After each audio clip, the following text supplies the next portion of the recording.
Assalamualaikum warahmatullahi wabarakatuh. Alhamdulilladzi ba'atsa nabiyana Muhammad sallallahu alaihi wasallam bi kamilati syariati wal sidin. Asyhadu an la ilaha illallah al-malikul haqqul mubin wa asyhadu anna Muhammadan abduhu wa rasuluh al-mab'utsu lil alamin. Amma alhamdulillah, segala puji dan syukur adalah kita panjatkan kepada Allah Subhanahu wa taala. Salat dan salam semoga senantiasa tercurah limpahkan kepada junjungan kita Nabi besar Muhammad sallallahu alaihi wasallam. Alhamdulillah, Bapak Ibu sekalian, di suasana yang penuh godaan, terutama buat bapak-bapak, kita masih bisa menyisihkan waktu, menyempatkan waktu untuk sama-sama mengikuti kegiatan kita pada subuh kali ini, yaitu memahami, mendalami ilmu atau kajian-kajian agama. Nah, sebelumnya saya mohon maaf apabila yang saya sampaikan ini misalnya ini terlalu bapak-bapak terlalu bapak-bapak atau terlalu memanjakan bapak-bapak. Tapi justru bagi seorang muslim, setiap keadaan apapun, ya, setiap keadaan apapun, fenomena apapun, tidak boleh hal itu kemudian melepaskan dirinya dari Allah Subhanahu wa taala, ya. Ketika ibu-ibu nonton TV, nonton film, bapak-bapak nonton bola, maka sisi-sisi spiritualitasnya tetap harus hidup, tetap harus dijaga agar kita senantiasa connected, ya, dan senantiasa nyambung dengan zat pencipta langit dan bumi, yaitu Allah Subhanahu wa taala. Baik Bapak Ibu sekalian, yang saya sampaikan saat ini mungkin aneh, kenapa sih permainan kayak gini dihubung-hubungkan dengan spiritualitas? Ngapain gitu ya? Ngapain? Nah, mari kita lihat Bapak Ibu sekalian, apakah betul gambar yang saya tunjukkan ini, gambar bola dan permainan yang ada di dalamnya itu mengandung sisi spiritual, sisi spiritualitas. Dan apa itu spiritualitas? Nah, kita lihat Bapak Ibu sekalian.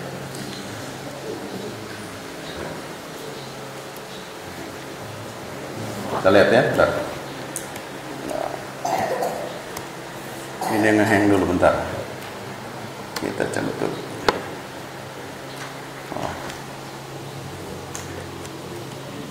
Ya baik. Nah, sebelumnya kita lihat dulu. Belum muncul ya. Ya, kita lihat dulu video berikut ini Bapak Ibu sekalian.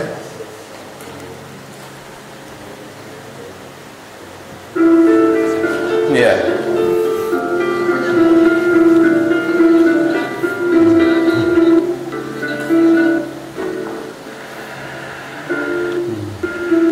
Jadi ada seorang kapten sepak bola terkenal, dia punya sikap yang sangat heroik gitu ya, yang sangat legend. Jadi dia mempersembahkan kemenangan kepada orang-orang yang bekerja keras di sampingnya. Ya.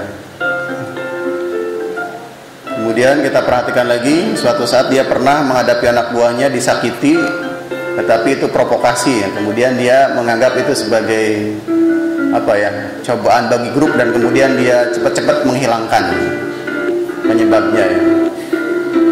Nah, dia juga sempat menegur kawannya yang berbuat kebablasan ketika selebrasi karena dianggap menghina lawan. Kemudian dia hentikan juga ya. Nah, ini yang paling fatal. Dia itu pernah ditampar sama lawan mainnya, tetapi dia nggak balas ya, malah mencegah kawannya yang mau berbalas perbuatan tersebut. Ya. Bahkan ketika dia memenangkan sebuah event, ya, ini momen Piala Champion atau apa ya, dia kemudian mengundang tim musuh untuk sama-sama mengangkat piala, gitu ya, sama-sama mengangkat piala. Nah, ya. Sama-sama mengangkat piala pada musuh, lawan musuh yang bertanding selama hampir 2 jam, kemudian dia angkat, sama-sama merayakan. Nah, Ini saya mohon maaf menyinggung tim sebelahnya. Karena kebetulan kan ini tim yang satu lagi gitu. Tapi gak apa-apa kan, ini hanya ngambil contoh aja. Ya. Nah, inilah yang saya maksud dengan sisi spiritual. Maksudnya spiritual itu apa? Bukan berarti doktrin agama kalau di sini, tetapi mental-mental, sikap-sikap yang membuat kita menjadi pribadi yang lebih bagus, ya. Nah, ini dia mempertahankan goalnya tuh dengan apapun yang dia bisa, kan? Sampai tubuhnya sendiri digunakan sebagai tameng. Nah, kalau bapak-bapak ditanya satu-satu apa semua, Bu, dari mulai yang satu gitu. Tahu semua ya. Ini Kapten Legend dari Barcelona atau Barca. Ternyata itu, ya.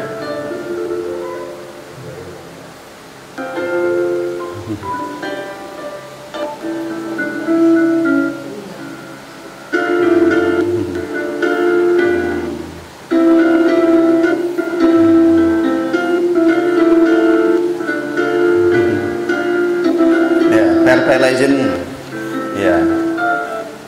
Nah itu Bapak Ibu sekalian, ngapain sih dibahas yang begituan? Nah ini kadang-kadang bagi ibu-ibu mah, ngapain sih bapak-bapak ada bola 1, 2 klub ngejar-ngejar gitu ya? Buat apa? Ternyata bagi bapak-bapak menurut ahli psikologi bahwa permainan itu termasuk olahraga, di dalamnya itu melatih jiwa-jiwa untuk tumbuh menjadi pemimpin atau belajar sesuatu tentang kehidupan. Oleh karena itu kalau ada anak-anak minta olahraga ini olahraga itu, didukung, Bu, kecuali dia misalnya kebablasan atau minta main game doang. Tapi kalau olahraga itu harus didukung karena di situ ada pesan-pesan agar anak itu tumbuh menjadi mental yang bagus, gitu ya. Seperti tadi misalnya jiwa kepemimpinan, ketika temannya disakiti, diprovokasi, dia bisa menenangkan. Nah, konon ada salah satu calon presiden yang ada di kita sekarang, dulu waktu mudanya justru kayaknya kayak gitu. Dia punya kemampuan untuk menenangkan atau menyelesaikan masalah ketika ada konflik-konflik di antara kawan-kawannya. Nah itu, Bu, ya, sudah kelihatan bagaimana sikap-sikap itu muncul. Nanti itu akan kita buka satu persatu, ya. Nah di sini kita harus membedakan dulu apa itu spiritual dan religius, ya. Nah kalau spiritual itu berhubungan dengan atau bersifat kejiwaan. Jadi segala sesuatu yang sifatnya rohani, yang sifatnya batin, yang sifatnya mental itu spiritual. Tetapi kalau religius adalah segala sesuatu yang berhubungan dengan doktrin agama. Kita misalnya doktrin agama lain begini, kalau doktrin agama kita misalnya tentang Tuhan seperti ini, itu namanya religius. Tetapi kalau spiritual itu sama, Bu, dalam arti sikap mental yang baik. Pasti semua ajaran agama ada arah ke sana. Nah kita disatukannya di situ, beda kalau dengan doktrin, beda. Tapi kalau kepemimpinan gitu kan, membela teman, semuanya pasti ada. Nah spiritual itu bicaranya di situ, di karakter mental, di karakter kepemimpinan, di karakter kerjasama. Nah, itu namanya spiritual. Kita bedakan dulu, ya. Nah kalau religius itu taat mengajarkan ajaran agama. Nah kalau spiritual dia lebih ke mentalnya. Itu ya, kita bedakan. Dengan demikian orang yang spiritualnya bagus, biasanya dia itu menjadi orang yang kemanusiaannya juga bagus. Cinta sama teman, kerjasama, memiliki jiwa kepemimpinan. Nah itu orang yang punya spiritual yang bagus. Nah yang kita coba ambil pada materi hari ini adalah bagaimana meningkatkan spiritualitas itu. Karena kalau dari segi religius, saya yakin di sini adalah orang-orang yang sholatnya sudah alhamdulillah tidak pernah ketinggalan, gitu kan, puasanya tidak pernah ketinggalan. Nah tinggal kita meningkatkan sisi spiritualitasnya atau sisi karakternya. Nah itu yang PR besar buat kita semua. Bisa dipahami, ya. Tadi ada religius, ada spiritual. Kalau religius, rata kita ini semua religius karena pasti menjalankan agama dengan taat, puasa, sholat, baca Quran. Nah yang perlu kita tingkatkan bareng-bareng adalah spiritualnya. Dan belajar spiritual bisa di mana saja, bisa di mana saja. Karakter-karakter yang bagus bisa di sekolah, bisa di tempat permainan gitu ya. Nah, kalau agama Islam luar biasanya itu adalah Islam itu adalah agama yang doktrinnya atau ajarannya menggabungkan antara sisi religius, yaitu doktrin-doktrin agama, dengan akhlak atau spiritual. Jadi disatukan oleh semua dalam Islam itu ya, karena ternyata Nabi Muhammad SAW pun diutusnya ke muka bumi ini adalah untuk menciptakan karakter yang bagus, spiritual yang bagus. Innama bu'istu liutammima makarimal akhlak, gitu ya. Sesungguhnya aku diutus hanya untuk menyempurnakan akhlak yang mulia. Jadi kita memang diutus di dunia ini adalah untuk menjadi pribadi yang bagus. Nah, berarti kalau kita memperhatikan di diri kita itu ada sesuatu yang kurang bagus, ya, ke tetangga tidak fair play. Tahu fair play nggak, Bu? Nggak fair play itu kayak gimana?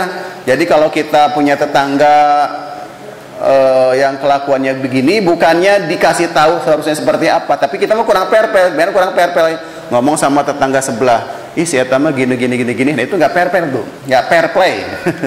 Karena kalau fair play itu adalah disamperin orangnya kan, dicolek, yuk ngobrol sebentar, mestinya begitu. Kalau kita kan sebelum negor ngomongin dulu kan, nah, gitu kan. Mestinya orangnya disamperin, nggak boleh gitu atau gimana, jawab ngobrol. Nah kan kita nggak fair play, itu sifat olahraganya nggak dipakai. Itu kalau dalam dunia sepak bola udah kebobolan 4 kali. Bayangin seorang pemimpin bola, ada backnya melakukan kesalahan, dia ngomongin sama kipernya, nggak selesai kan masalah. Nggak selesai kan masalah. Nah, itu sifat kita tidak fair play dalam kehidupan, gitu kan? Tidak fair play dalam kehidupan. Padahal kita kita diminta seperti ajaran Rasul agar selalu menantiasa menyempurnakan akhlak. Nah, 3 ajaran utama dalam Islam itu kan kita ini diambil dari satu hadis terkenal ya. Satu hadis terkenal, kemudian disimpulkan bahwa Islam itu terdiri dari 3, itu ada Islam yang di dalamnya itu Islam itu syariat, biasanya ada fikih dari mulai sholat, haji, zakat, puasa, itu fikih. Kemudian ada iman di sini adalah intinya tauhid. Asyhadu alla ilaha illallah wa asyhadu anna Muhammadar Rasulullah, itu iman, tauhid di situ. Dan ketiga adalah perpaduan antara kelakuan kita sehari-hari syariat yang dipayungi oleh tauhid yang berbuah akhlakul karimah, yaitu akhlak atau keindahan akhlak. Ini kalau diumpamakan, tauhid itu seperti pondasi dasar, Bu ya. Tauhid itu seperti pondasi dasar yang membangun sebuah rumah ya, di bawah itu ada pondasi dasarnya. Kemudian syariatnya, tiang-tiangnya, makanya ada yang nyebutin sholat itu adalah tiang agama karena memang bagian dari syariat. Dan kemudian ada atap dan aksesoris lainnya termasuk taman, nah itu adalah ihsan, keindahan akhlak. Nah, kalau seorang muslim bisa menerapkan ketiga unsur ini, Islamnya bagus, atau dimulai dari imannya bagus, Islamnya bagus, kemudian akhlaknya bagus, maka dia telah menjadi Islam yang paripurna. Cuman memang untuk belajar akhlak itu butuh kondisi, Bu, butuh pengkondisian, butuh pengajaran langsung. Nah, di kita yang mungkin masih perlu ditingkatkan. Contoh saja nih, Bu ya. Kalau nyontek itu dosa atau bukan? Nyontek. Anak-anak, nyontek dosa enggak? Gak bisa beda pendapat. Nyontek dosa apa enggak? Itu perbuatan yang tidak integras atau tidak integratif. Wah, ini bahasa anak-anak susah, masa dibangun. Jadi ada perbuatan yang melanggar aturan, anak-anak ya. Mengapa melanggar aturan? Karena Bu Guru marah kan kalau kamu nyontek, betul kan? Nah, berarti kalau Bu Guru nggak senang, itu adalah perbuatan dosa. Nah, oleh karena itu nyontek itu harus dihindari. Dulu saya punya temen kemudian juara umum, tetapi diomongin sama teman-teman, dia mah juara umumnya juga jago nyontek. Jadi nggak fair play. Nah, itu berarti dia tidak memakai prinsip-prinsip olahraga tadi yang fair play. Nah, itu tidak tepat. Nah, nyontek saja di kita itu malah belum menjadi kepribadian yang harus dihindari, malah menjadi perbuatan yang ditolerir. Padahal kalau di luar negeri itu bisa bahaya. Di luar negeri, Bapak Ibu sekalian, kalau ada seorang mahasiswa kemudian buat skripsi. Nah, skripsinya itu diketahui mengutip skripsi temannya tanpa mencantumkan namanya, itu gelar sarjananya bisa dicopot. Capek-capek kuliah sampai S1, lulus sarjana, ketahuan skripsinya itu ada mengutip karya orang lain, nggak dimasukin sumbernya, dicopot. Termasuk dulu di Jerman, menteri pendidikannya, dia kuliah tahun 80, Pak Asep. Di Jerman itu menteri pendidikannya kuliah tahun 80-an. Dia buat disertasi dokter gitu ya, dokter karya ilmiah. Nah, dicek sama tim lawannya atau siapa, ketahuan di situ ada kutipan yang tidak dilampirkan. Ngundurin diri, Pak. Ngundurin menteri. Padahal lulus doktoralnya, tetapi karena tidak mencantumkan karya ilmiah yang dia kutip, jadi daftar pustakanya dicek, footnote-nya dicek, endnote-nya dicek, ternyata tidak ada orang yang dikutip itu disebutkan di situ. Dituntut akhirnya dia malu mengundurkan diri. Kalau di kita kan kadang-kadang banyak dokter abal-abal yang kuliahnya siapa, yang diwisuda siapa. Benar kan? Yang kuliah siapa, yang diwisuda siapa. Makanya kualitas doktornya ya kualitas dokter abal-abal. Yang kuliah itu asistennya, yang bikin disertasi asistennya, yang ujian disertasi. Giliran wisuda dia datang, selamat. Ada kan? Ada Bu di dunia ini. Itu tidak fair play, tidak memakai prinsip-prinsip dasar olahraga bermain secara jujur. Oke, secara umum, nah sepak bola adalah sebagai bagian dari olahraga yang mengajarkan prinsip-prinsip spiritual. Spiritual di sini karakter, akhlak ya. Pertama, bola itu mengajarkan kepemimpinan. Kedua, kerjasama, pantang menyerah, siap menerima kekalahan dalam hal ini takdir. Kan kita tahu ya, kejadian kemarin itu yang ramai sampai memakan, maaf ya, mohon maaf saya tidak maksud menyinggung. Kejadian bola yang kemarin terakhir sampai membuat dihentikan sementara adalah ketidaksiapan dalam menerima kekalahan. Nah, kemudian menjadi malapetaka buat kita semua. Kesiapan buat panitianya, kesiapan buat tim yang kalahnya, buat pendukungnya dan sebagainya. Akhirnya kan menciptakan malapetaka. Nah, ini berarti penting menciptakan karakter tersebut. Kecintaan pada klub yang kemudian kita bisa ubah menjadi kecintaan pada agama atau tanah air dan nilai-nilai sebagainya. Nah, di sini ya kita harus belajar minimal kita mengambil 5 hal ini saja dari keseharian. Pertama, belajar kepemimpinan, belajar kerjasama, belajar siap pantang menyerah, belajar siap menerima kekalahan dan kecintaan pada agama atau tanah air dari permainan itu ya. Oke. Ini kalau Pak Hari apa ya? Oh Pak, itu yang di sebelah yang apa? Pak Hadi. Ini katanya saya cek siapa sih kapten-kapten terbaik sepanjang masa dalam bola itu, ternyata banyak. Nah, ini yang paling fenomenal ada Franz Beckenbauer. Ini dari Bayern Munich. Ada dari AS Roma, ada si Totti, Lazio nggak ada ya Pak? Ada Paolo Maldini, timnas Itali. Nah, yang tadi kita tayangkan videonya ini Charles Puyol dan Roy Keane.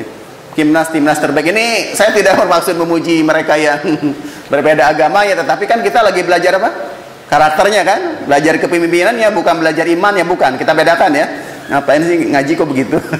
Justru kita belajar karakternya, bukan yang lain-lain kan kita sudah selesai.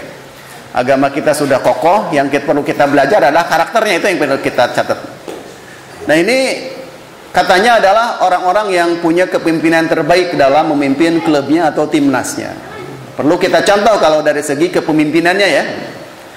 Nah, kalau dalam Islam contoh kepemimpinan yang bagus, kalau dalam Islam ajaran kepemimpinan itu ternyata sudah terangkum dalam kegiatan kita sehari-hari. Misalnya syahadat, asyhadu an la ilaha illallah wa asyhadu anna muhammadar rasulullah, itu adalah visi kita. Jadi visi hidup kita itu sudah jelas bahwa kita itu niatnya adalah untuk menyembah Allah dan mengikuti Rasulnya kan. Kemudian sholat itu mengajarkan kita kedisiplinan dari mulai azan diikuti iqamat. Nah, ini anak-anak. Nah, di sini Bapak mau mengkritisi anak-anak ini. Siapa yang sudah iqamat tapi masih nandang-nandang bola? Nah, itu tidak pakai prinsip olahraga itu. Wah, sama dengan wasit niup peluit tapi nggak dengerin. Itu offset namanya ya. Jadi dalam olahraga teman-teman juga harus ngikutin wasit. Wasitnya kan ada ya, kalau main sepak bola, ada kan? Harus ngikut kata wasit.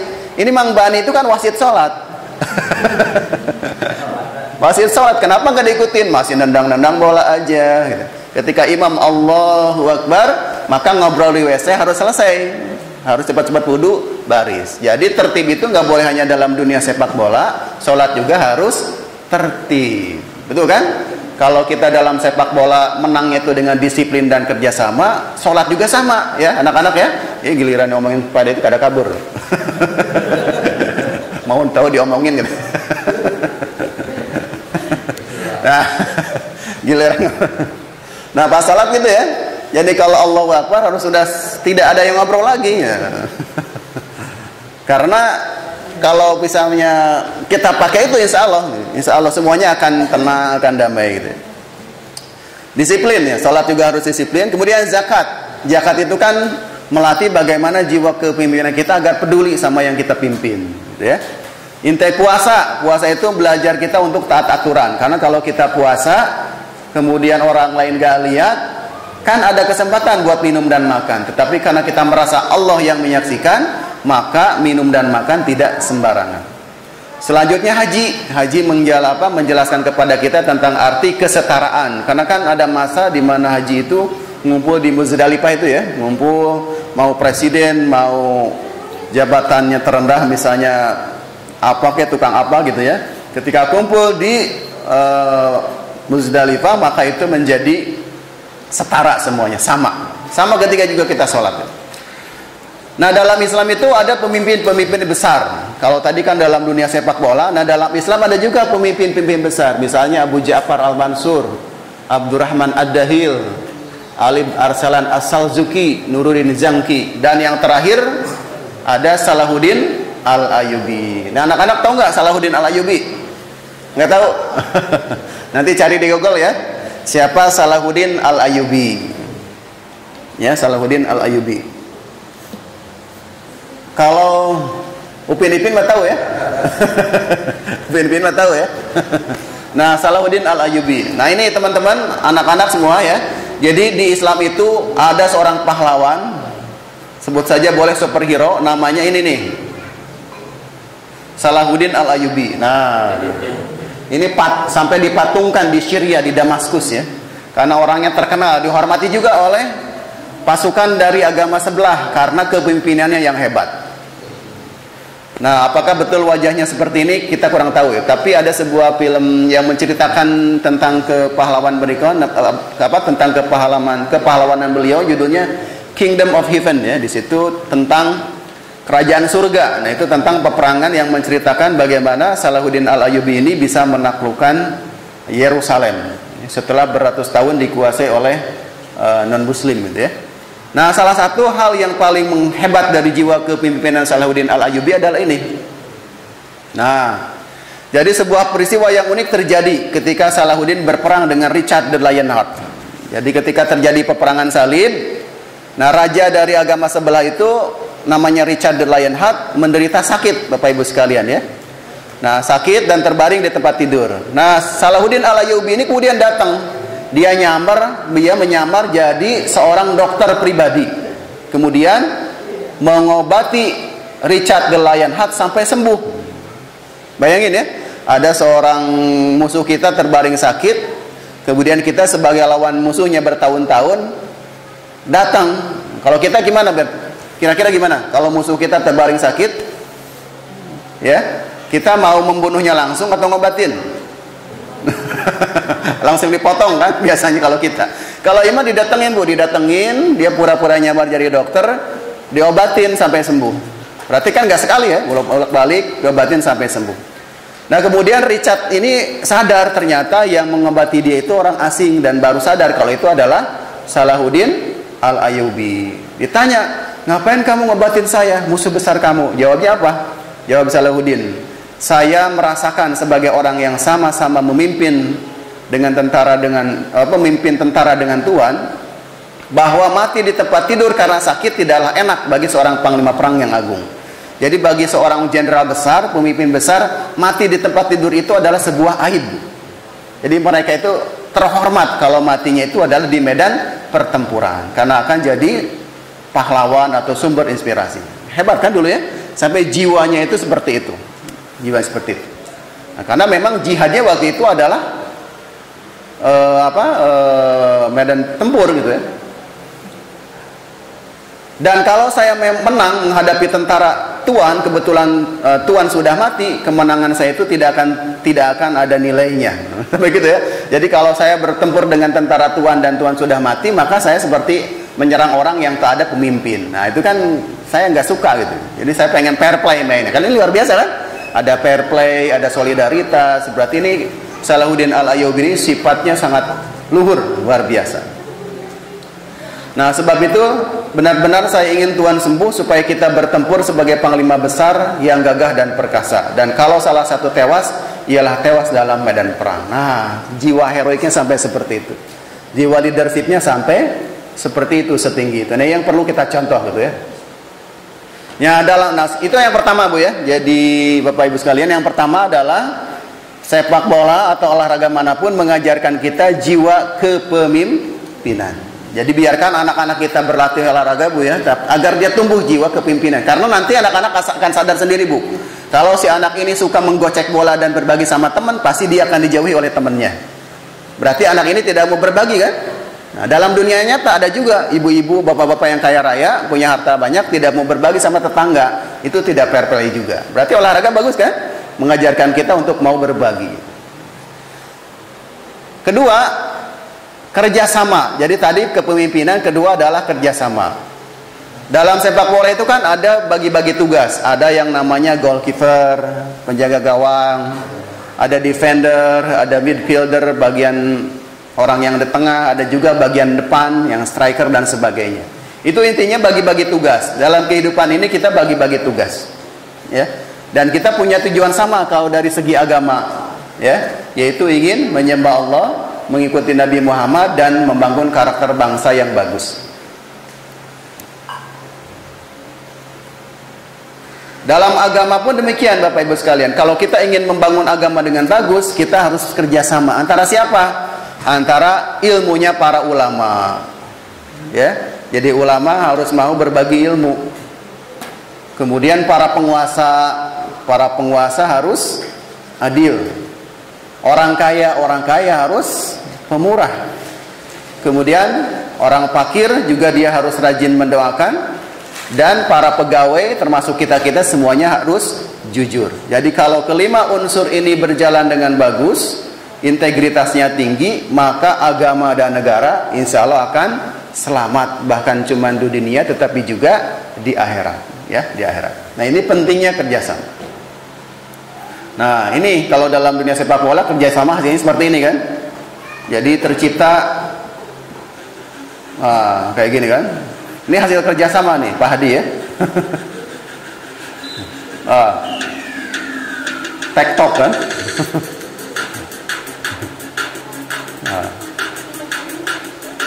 Wah, itu kerjasama ya.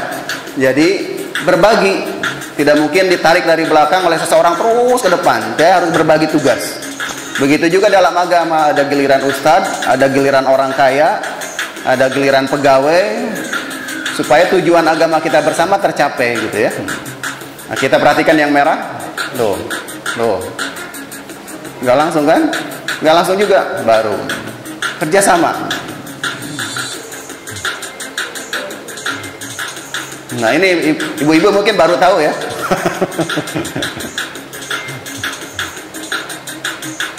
Satu lagi nih ya, yang merah. Nah, ini padahal yang, nah, dia berbagi kan? Nah, jadi selalu berbagi, selalu kerjasama. Yang penting tujuan grup tercapai, ya. Ya.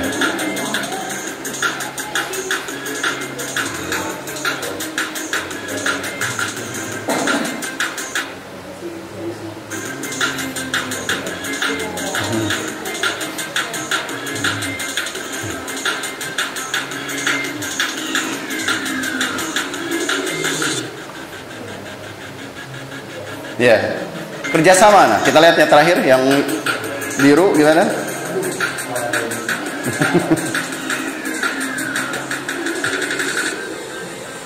Masuk ya? Oh gitu. Oh.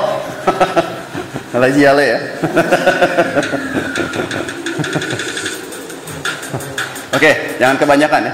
Nanti betah. Oke ya. Jadi itu kerjasama. Itu ya Bapak Ibu baru paham ya. Nah, kurang lebih Ibu itu yang diajarkan dalam dunia olahraga. Anak-anak diajarkan untuk kerjasama, terutama olahraga yang sifatnya permainan, kerjasama. Dalam dunia nyata, di dunia pekerjaan kita juga sama kan. Sebuah kantor tidak mungkin selesai kalau tidak ada kerjasama. Tidak bisa sendirian Pak Rusdi kan? Tidak bisa sendirian. Makanya waktu bongkar ini, cuman kerjasama di kita hebat ya. Giliran bongkar rame kerjasama, giliran bangun Pak Rusdi doang. Ya karena memang ahlinya gitu kan, ahlinya Pak Rusdi. Nanti malah berantakan. Kerjasama ya, berbagai unsur harus berjasama. Ini anak-anak perhatikan juga ya, perhatikan anak-anak. Anak-anak siapa di sini yang apa itu mentalnya masih gaya tempe, sebentar-bentar nangis, sebentar-bentar apa gitu ya. Nah kita perhatikan ada jiwa pantang menyerah yang harus kita contoh ya. Tidak boleh nangis gara-gara gagal. Kita harus bangkit dan bangkit. Ada contoh yang bagus ya, perhatikan ya. Anak-anak, lihat sini videonya. Hey. Perhatikan, kita ada sebuah contoh yang bagus bagaimana jiwa pantang menyerah ya.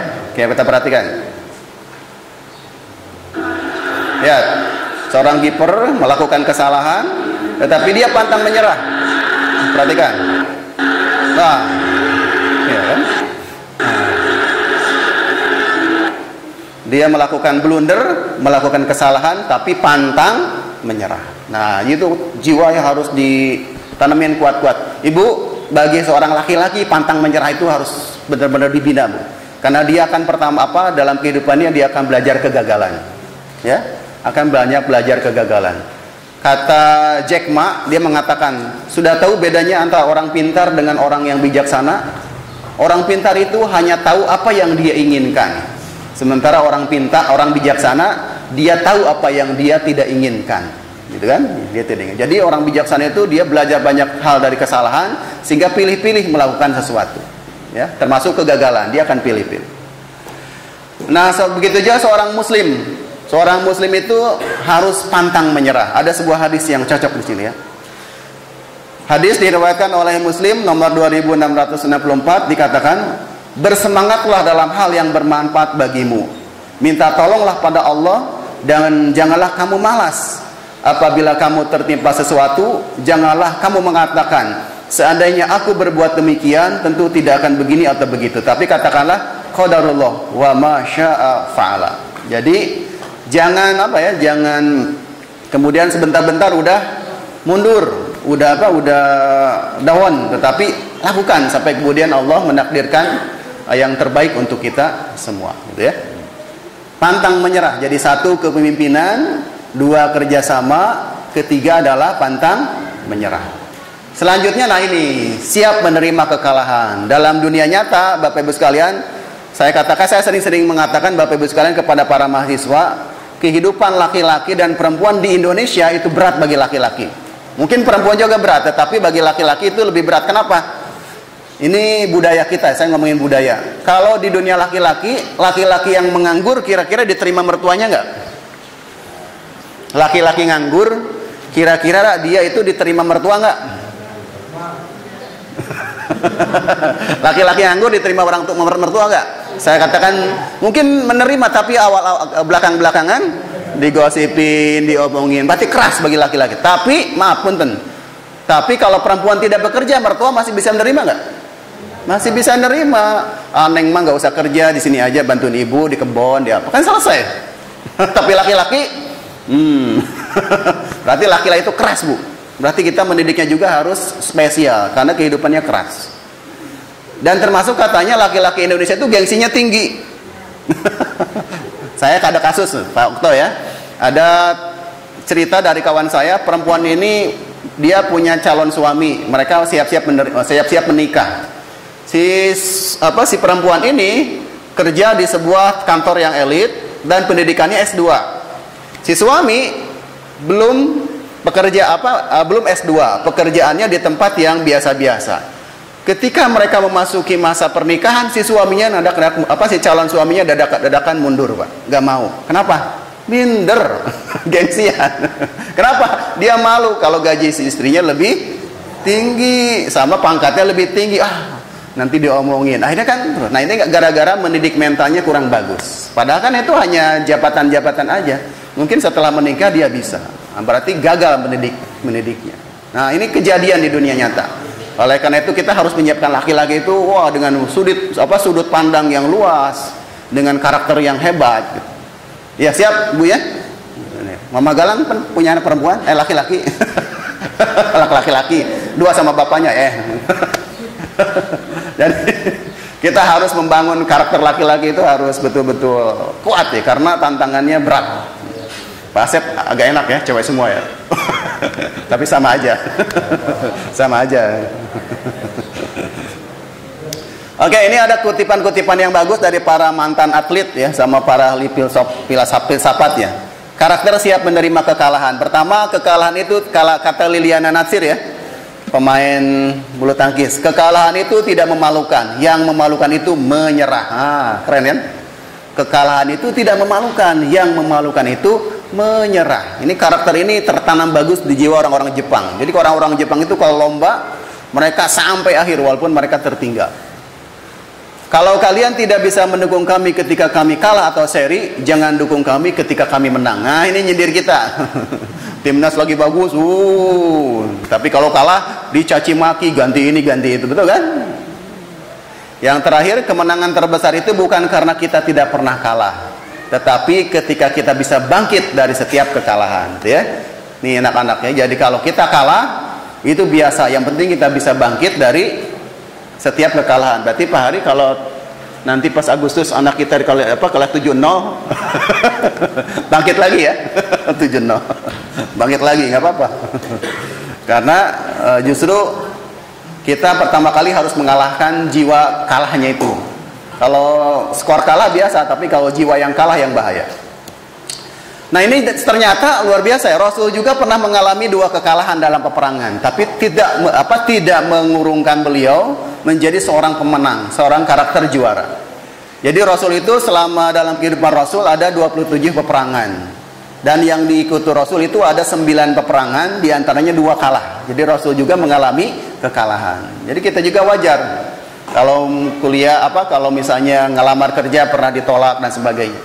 Karena Rasul pun dalam kehidupan nyata beliau ketika mengikuti peperangan itu ada masa di mana beliau mengalami kekalahan. Ada 2 kekalahan, yaitu kekalahan di perang Uhud. Dan pada perang Uhud kekalahan diakibatkan karena sebagian pasukan pemanah yang ada di Jabal Ramah atau Rahmah kayaknya menyelesaikan perintah Nabi Muhammad SAW agar tidak turun baik menang ataupun kalah. Jadi kita itu waktu itu katanya sudah menang, tetapi di bawah itu ada rampasan perang. Para pemanah yang diamanatkan di atas itu kegoda sama rampasan perang sehingga turun. Nah, ketika turun itulah malapetaka datang. Jadi pasukan kafir datang mengambil posisi itu, kemudian menyerang balik. Sampai Rasul untuk pertama kalinya kan giginya sampai patah, darahnya sampai jatuh ke tanah. Ada satu riwayat mengatakan, jadi ketika wajah beliau atau badan beliau mengucurkan darah itu ditahan darahnya begini Bu. Ditahan, kemudian dilapkan sama Rasul begini. Karena apa katanya? Kalau darah Rasul itu menciprat ke bumi nyampe ke tanah, maka malaikat akan menghancurkan, meluluh lantahkan semua pasukan kafir. Tapi Rasul sifatnya sayang, tidak mau. Ditadahin darahnya tuh dilapin ke sini. Itu karakter yang hebat dari seorang Rasul. Kalau kita, kalau punya kesempatan seperti itu, darahnya digini-gini kali ya, supaya luluh lantah semuanya. Itu bedanya karakter kita dengan Rasul gitu kan. Ditahanin darahnya, diginiin Bu. Karena pada dasarnya perangnya bukan karena benci, tetapi self defense, membela diri. Ini karakter hebat dari Rasul kita. Kemudian dalam peperangan Hunain. Nah, dalam peperangan Hunain justru di sini umat Muslim itu jumlahnya banyak, tetapi sombong. Mereka itu merasa bahwa karena jumlah kaum muslimin banyak dan menyerang tentara-tentara pinggiran gitu ya, tentara pinggiran. Nah, justru ternyata karena karakter sombongnya itu kaum muslimin malah hampir kucar-kacir dan nyaris mengalami kekalahan. Ya, ini ada ilustrasinya ini perang Hunain ya. Nah, sifat sombong membuat kaum mukmin lupa diri. Mereka menilai tidak akan kalah karena berjumlah banyak dibandingkan musuhnya. Kaum mukminin disergap musuh di lembah Hunain. Para Hunain tentu memberikan kita hikmah dan perang Hunain tentu memberikan kita hikmah dan pelajaran hidup bahwa jangan sombong dan tidak boleh angkuh. Nah, Ingat ya, maaf saya tidak bermaksud menyinggung tim Jerman. Jadi tim Jerman itu kan ada momen di mana mereka ada satu karakter pemainnya yang ngejekin tim Jepang yang kecil ya. Jadi larinya digini-gini kan Pak Hari ya. Nah, diejekin yang larinya itu. Ternyata jadi malapetaka buat Jerman. Yang asalnya menang dibalikin jadi 2-1. Di dunia nyata juga seperti itu. Jangan mentang-mentang kita besar, kita kaya raya, kita hebat, kemudian meremehkan orang lain. Kalau takdir menentukan, kita bisa malahan kebalik gitu.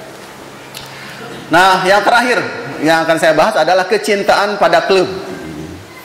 Kecintaan pada klub yang sebetulnya bisa kita adopsi dengan kecintaan pada masjid, kecintaan pada agama. Pertama ini udah tahu ini klubnya Pak Hari ini. Persib. Kalau ini klubnya orang Jakarta. Kalau ini punya Pak Hadi nih. Ini punya Pak Asep bukan? Ini Pak Aldo kayak. Yang terakhir Real Madrid. Nah, ini yang dua terakhir rivalitasnya tinggi, yang pertama juga rivalitasnya tinggi. Saya mau tanya deh Bapak Ibu sekalian, kalau kejadian seperti ini, apa yang terjadi?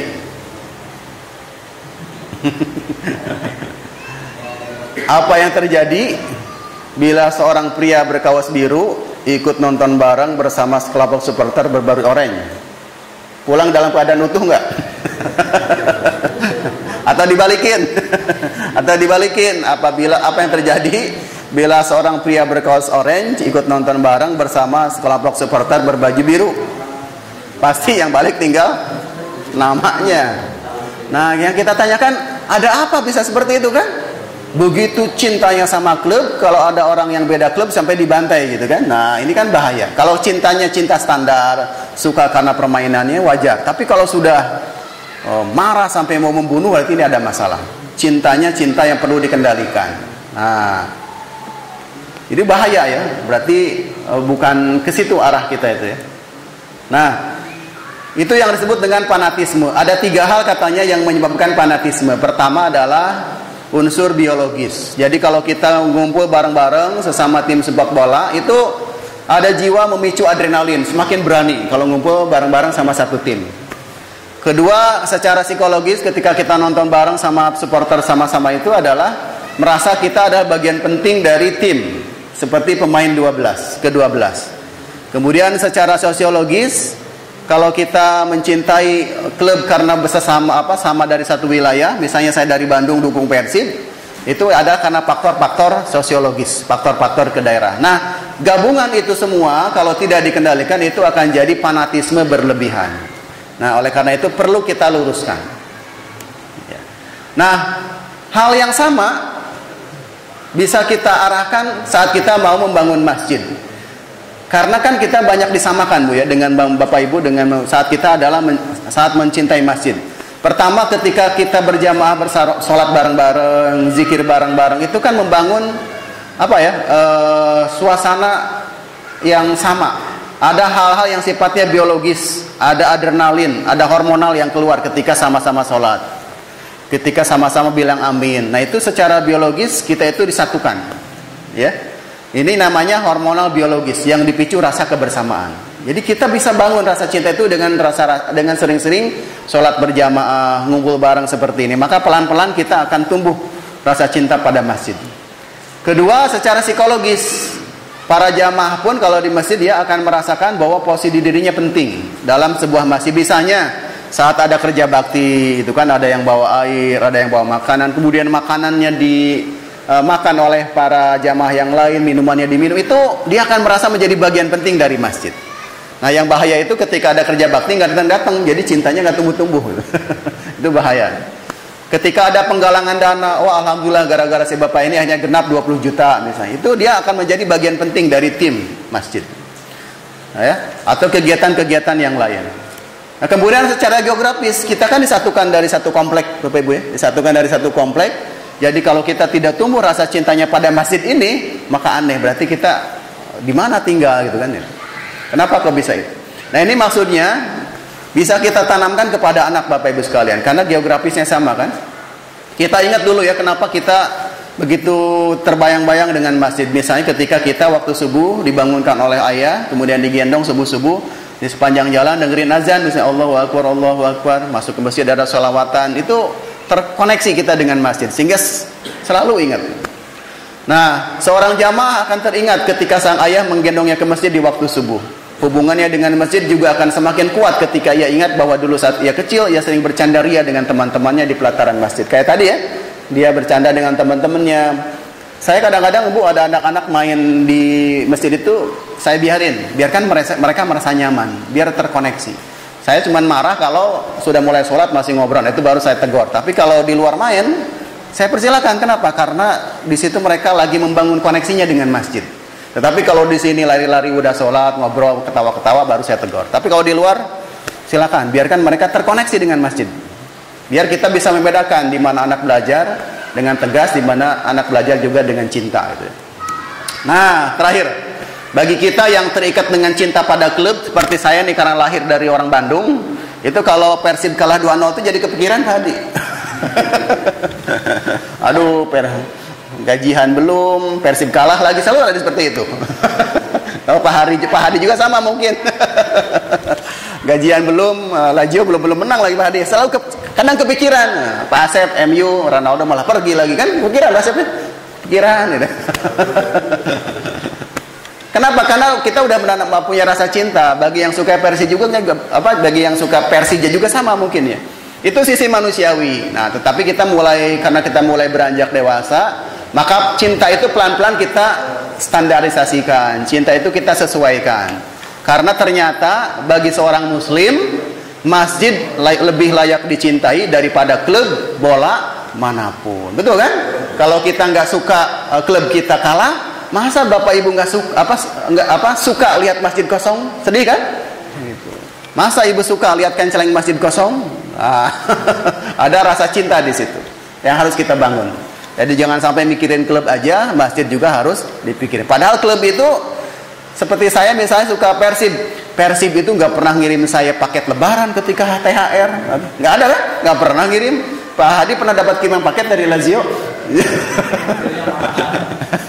Saya juga nggak pernah dikasih THR sama Persib. Tetapi kenapa begitu cinta ketika kalah? Ya? Karena ada ikatan batin itu. Ya. Nah, begitu juga ke masjid harus lebih dari itu, Bu. Padahal masjid itu jasanya besar buat kita. Kita punya punya kepentingan buat syukuran kan datang ke masjid. Punya haji punya niatan-niatan pasti akan memanfaatkan masjid. Masjid lebih berjasa dari klub bola manapun. Nah, ini saya nyindir diri saya sendiri ya. Ini. Jadi bagi seorang muslim, masjid lebih layak dicintai daripada klub manapun. Oke, terakhir kita putar video ini sebelum kita selesai. Ya.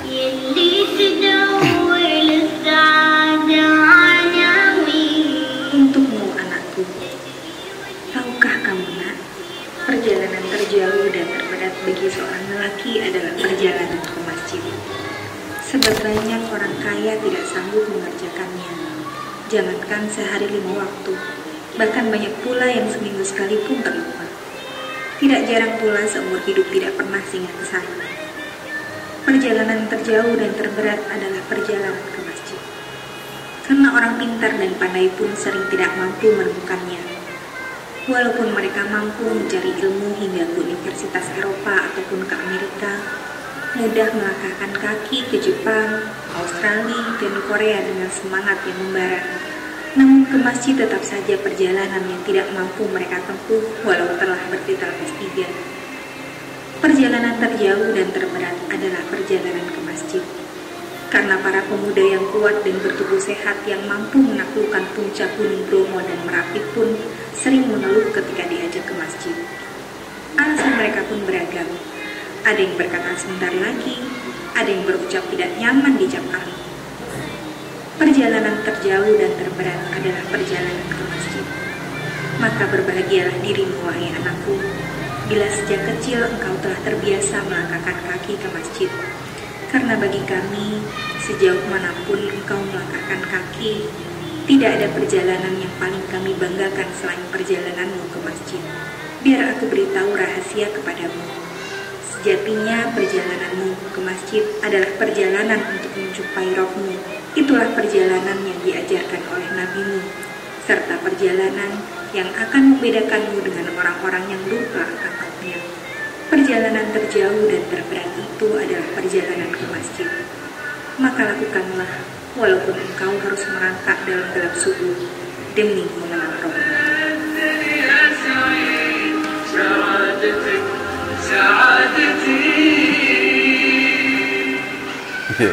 Ya itu Bu ya. Jadi ada kadang-kadang seorang laki-laki itu dianggap pengen jadi laki-laki sejati, dia menaklukkan gunung-gunung salju yang tertinggi, jalan jauh dari berbagai benua supaya dia pengen dapat gelar laki-laki itu, laki-laki sejati itu. Ternyata laki-laki mukmin sejati adalah yang mau datang ke masjid tiap waktu sholat, karena itu adalah panggilan dari Robnya. Demikian Pak Hari ya. Mohon maaf kalau ini ngajinya lama ya. Dari ada 1 jam. Mohon maaf kalau menyita Bapak Ibu waktu menyita waktu Bapak Ibu sekalian dengan ocehan-ocehan saya. Insya Allah yang sebetulnya ingin saya sampaikan itu bukan ditujukan buat ibu bapak semua, tetapi terutama adalah untuk diri saya sendiri. Demikian, billahi taufiq wal hidayah. Wassalamualaikum warahmatullahi wabarakatuh.